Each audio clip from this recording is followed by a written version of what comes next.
My name's Jonathan, and I'm an alcoholic. It always was my biggest and sickest addiction.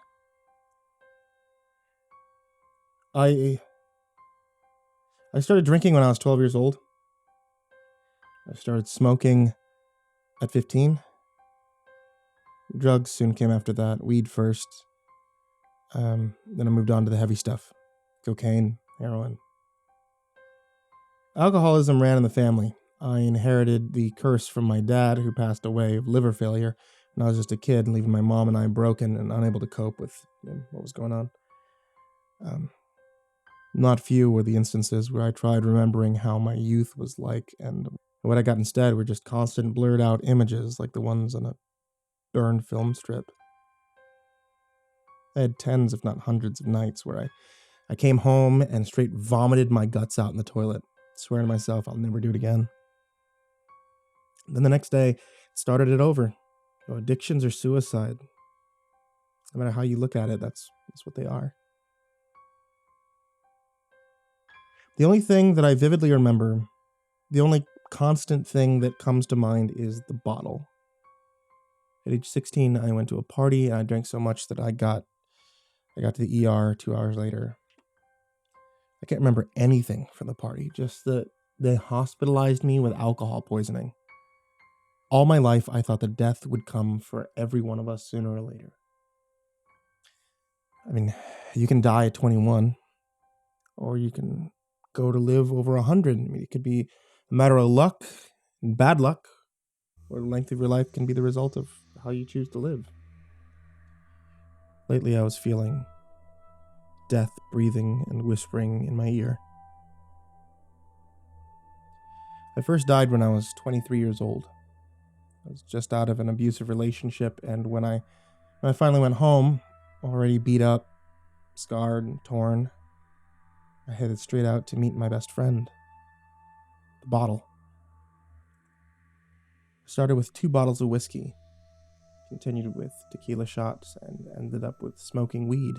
And on top of that, I smoked 3 packs of cigarettes. You can imagine, I was pretty hammered. Right? I wanted to drink some more, but I was out of everything. I had some beers in the fridge, but I always considered it food. Shit-faced as I was, I went out to the liquor store. I never got there because as soon as I got out of my house, I fell face flat on the wet concrete below. I started choking. I felt life starting to leave me. Tears started running down my face, and I felt a pain in my stomach because I didn't know if I should hold on to life or if I should let it go. I remember I started convulsing violently, and then a distant voice asked if I was okay. After that, I was taken in the back of an ambulance, and I rushed to the ER. I heard the doctors murmuring some words, and a strong, bright light hit me in the face. And then I died. Gasping for air, I woke up elsewhere. The dying took me to an unknown place, to uncharted waters and territories. I inspected my surroundings, and I saw that I was in a frozen place, and the wind was howling, but I wasn't feeling the icy coldness stinging my body as I should have. I turned around to see dead trees, the vast wastelands covered in ice and snow, and I saw large caves scattered all around the white plain. In the sky, there was a white ball of light just behind the gray clouds that looked like they were made of sickness. I felt like the sun was depressed. All the color faded from it. Pale white icicles were hanging in the air like eons old monoliths. Everything was frozen. The trees, the land, and in the distance, there were what looked like naked people wandering about. Men, women, even children were just going somewhere. I didn't know where at the time.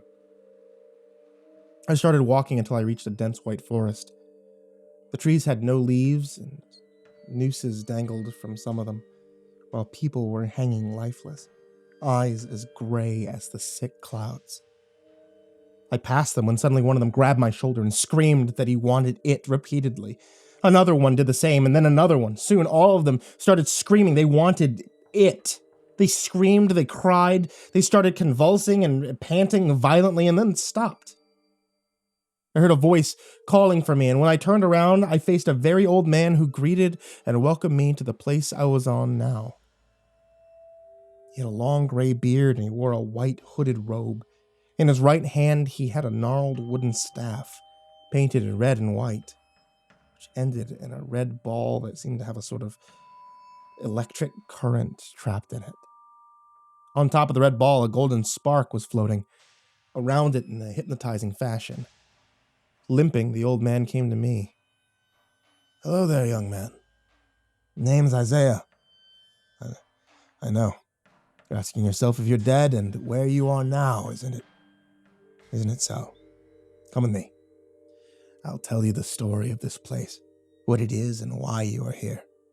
Let's walk," he said, nodding me to go over to his right side near the staff. There's a lot to take in at the moment. He told me that I was in the part of a place where people like me went to, where addicts went after they died, that each icicle in the sky represented one addiction. He showed me the 3 that belonged to me. There were probably millions. The place was called the Frozen Limbo. The specific part that I was in was the Valley of Addictions, where people with all sorts of addictions came to after they died. He was the overseer of the place. He was the first addict to come into it. And it took him over 1,000 years to heal his addictions, and that's when God decided to make him the boss of everything and gave him the staff as a gift. It granted him the powers to keep all things in balance, as it should be, and it protected the whole ecosystem from when an anomaly happened. Meaning, when an addiction went so bad that it transformed the addict into a monster. That's what the red ball with the floating light was for. To obliterate it from existence. He told me that addicts lived in each of those caves. They have to live with their addictions inside and try to resist the urge to consume whatever thing they were addicted to. We walked some more and I saw his staff starting to shake and the red ball pulsed with energy. Golden light spinning so fast that it was just a ring. In the distance, a large, deformed man was trying to destroy one of the caves. He told me to stay put and wait for him, as he had to deal with the situation and contain it.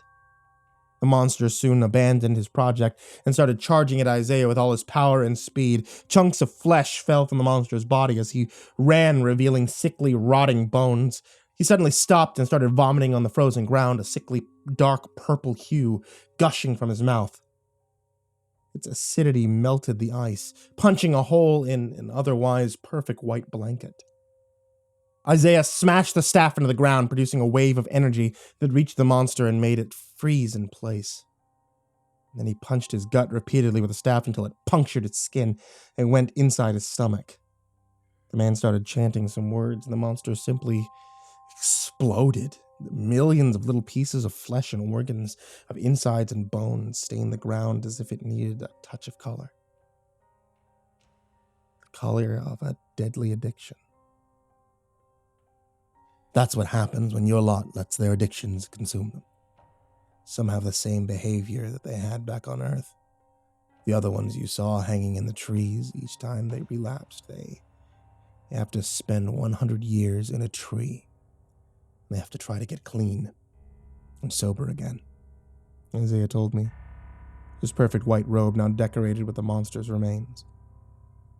He then told me that to heal from heavy drinking, smoking, and drug use, I had to stay inside the cave and resist whatever temptations might come my way.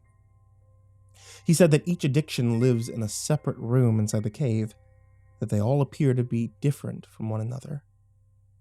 Before going inside, the old man told me to close my eyes. I felt a burning sensation where my heart was, like my skin was touched by hot coals. I screamed, but I wasn't able to open my eyes as I saw my whole former life flash before my eyes. The pain was short, but it felt like it lasted an eternity. After that, there were small red dots that appeared on my chest. He then told me that he touched me with his staff, and that was my mark to bear for my whole life as a souvenir of my visit there. To always remember, no matter where I'll be. I went inside and there was a bed neatly made beside a powerful orange fire, its light swaying and dancing on the walls. The cave was separated into 3 compartments, and that's when I saw that a spark from the fire rose into the air and traveled straight to my face, where it stayed and watched me until I knew I had to follow it in one of those rooms.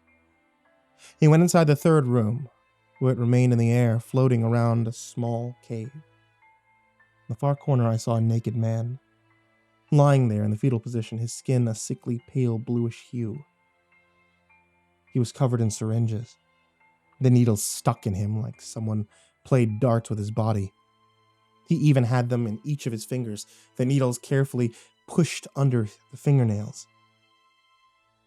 They were pumping themselves a dark brown liquid inside his body, his veins destroyed. He slowly raised himself from the ground and started walking towards me. He wanted to give me a syringe, while with the other hand he tapped the veins violently, blood flowing from his now gangrenous skin. I froze into place and I saw the needle going into my vein, and that's when I realized what the liquid was. A friend who was there for me in my darkest and loneliest hours. I kicked it away from his hand, and I remembered what Isaiah said. I took the syringe and I pushed it into the man's eye. He fell backward, shrieking, and then he took it out of his eye. He wanted to sting me again. I ducked, I grabbed him by the back of his head, and I dragged him outside, and I threw him out into the fire, where he twisted and turned violently until he was mere ashes. I mean, that's what I felt needed to be done.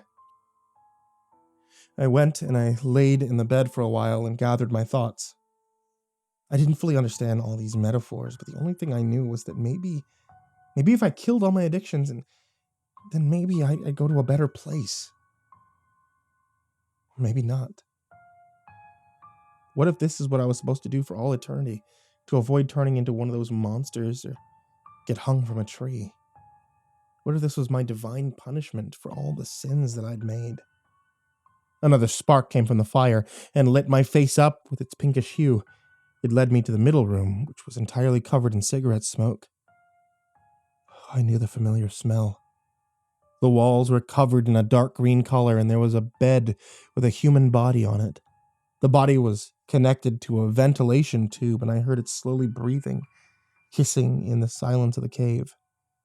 The body was transparent. It had no features, so I couldn't tell if it was male or female. Think of it as a mannequin breathing, alive. I could see its organs through its skin. They all appeared to be healthy and functioning. Except for the lungs. Those looked like sponges that were soaked in tar. They dripped and dripped inside the body. I was looking at it and I asked myself what I was supposed to do at this moment, what this meant. I thought that maybe it had something to do with smoking, and then all of a sudden hundreds of humans' hands started coming out from the walls. They grabbed me, keeping me in place. Then the body raised itself off the bed and produced a bucket filled with cigarette butts. He took a handful and stuffed them into my mouth. I swallowed. Then again and again. I thought that I was lost to the forest where the people hanged. I even wanted it to end. I wanted to turn into one of those monsters so that Isaiah would kill me from existence once and for all. Done and dusted. Then the body opened its chest and it stuffed my face in the lungs, and I started to vomit a combination of cigarette butts and bile. It was trying to suffocate me with its sick black lungs, and then, in the heat of the moment, I had an idea. I started chewing on its lungs, and some of the hands retreated when it sensed the agony. Now I had my own hands free, and that's when I decided to rip and tear at the lungs. I ripped them from the body where it fell forward, its head hitting the ground and its body turned to ash. Now that I had a set of sick lungs, I knew what to do. I grabbed the butts that I vomited, I stuffed them inside where they were absorbed instantly, and I threw them into the fire. Still shaking and on the verge of insanity, I went to lay on the bed again. To rest after all that had happened. I needed to rest a bit. Of course, that wasn't possible as another red spark arose from the flame and hit me in the face, and I instantly blacked out from the shock. I woke up in a different setting, unscathed. I was in a very dark room, and all I heard was soft wheezing from the blackness. I couldn't make out the features of the person breathing. The only thing I sensed was that they were in agony and dying. I kept reaching for the walls, and when I found it, I also touched a candle and a box of matches, like something or someone guided me to find them. I struck the match and I lit the candle. Curled up on the floor, A man was crying. I immediately reached out to him. I pulled him up and he could barely stand. He held a bottle of whiskey in his hand. "Dad?" I asked as I felt a lump form in my throat. Shock crossed his face as his mouth dropped. He was absolutely wasted. He asked me what I was doing there. "Dad, we're dead. The both of us. The thing in your hand killed us. We killed ourselves with it," I told him. Tears forming in my eyes, and that's when I noticed the big lump in his stomach. Cirrhosis, I thought.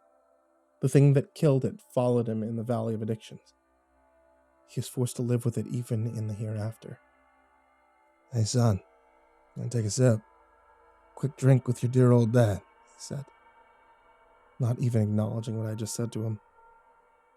He looked like someone who was supposed to die soon from a lethal disease, but somehow he was clinging to dear life. Maybe that's how it was supposed to be. Maybe that was his punishment. "Yeah, Dad." "Sure, just give me the bottle," I said, pulse rising in my neck. I smashed the bottle on the wall, then got its neck,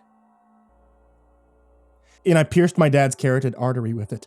Blood gushed out from the wound and from his mouth while his eyes turned red. Gasping for air, he collapsed to the ground, choking on his blood. "Thank you, son," he said, with his last dying breath. And I started shivering and sobbing uncontrollably, and that's when Isaiah grabbed me by the shoulder. "It's okay, young man. Just let it out. You did well. You did what you had to," he said, the red ball and his staff glowing again soon after my dad disappeared. "He was past salvation, and I wish I'd say he's in a better place now, but he simply isn't." He then told me that I had finished with the killing of my demons.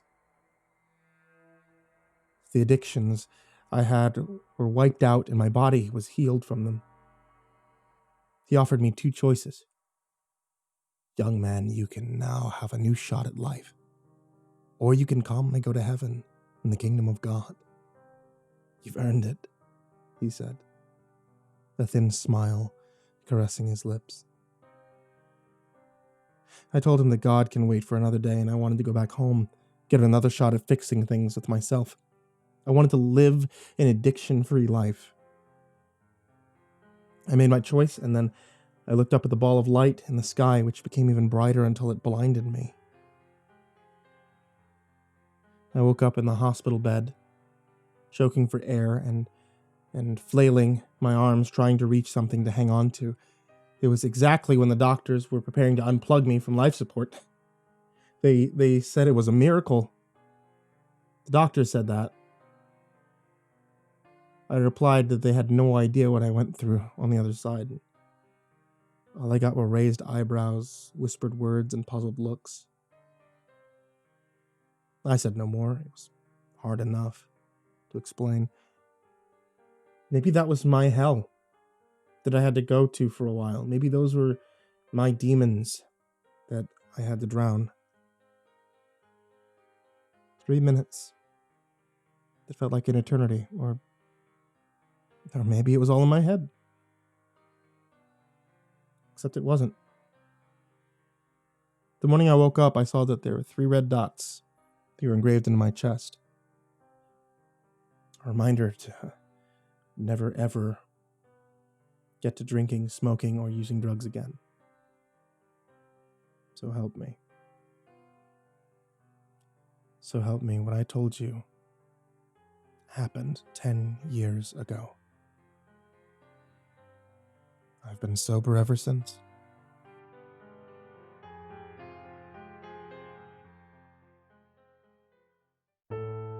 Hey there kids, it's me, MrCreepyPasta, and I just wanted to tell you thank you so much for watching tonight's video or listening to tonight's story on the podcast.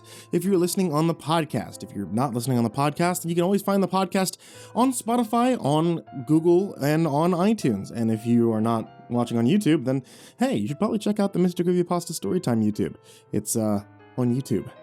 Especially, I wanted to give a big thank you to Jordan Alexander Sanchez, Mr. Thud, Ken Lando Higuchi, Chompski, Bobby Karman, Nico kaeo, Tristain Pelton, Chase Burnett, Deanna Kraus, King Hades F13, Unknown Nobody, Joshua Mcmeekin, Michael Scharbrough, Kazan, ThisIsMyRealNameNoShit, Jason VB Wilson, InfernalOne, Lilwulfgaming, JimboTheHutt, Caspian, Jordan Nells, Hades' nephew, Jordan Wayne Deckard, Randy Lipe, Ann Sharon, Acid System, Mike Bullock, Prozac and Pancake Appreciation Society, Brian Ark, Cryptic Nightmares, Shadow Morningstar, Someone You Love, S-Man, Kieran the Sloth, Thomas Burgett, Liam Newman, Sky Harbor, Caleb Dougal, Nina Smith, Rafael Rodriguez, The Ginger Bros, Aaron Storm Crow, Daniel Polson, and Corey X. Kenshin. Thank you guys so much for being supporters on Patreon. You guys are seriously the MVPs, as well as everybody who's listed down there in the description down below. I hope all of you have enjoyed the stories with me, and sweet dreams.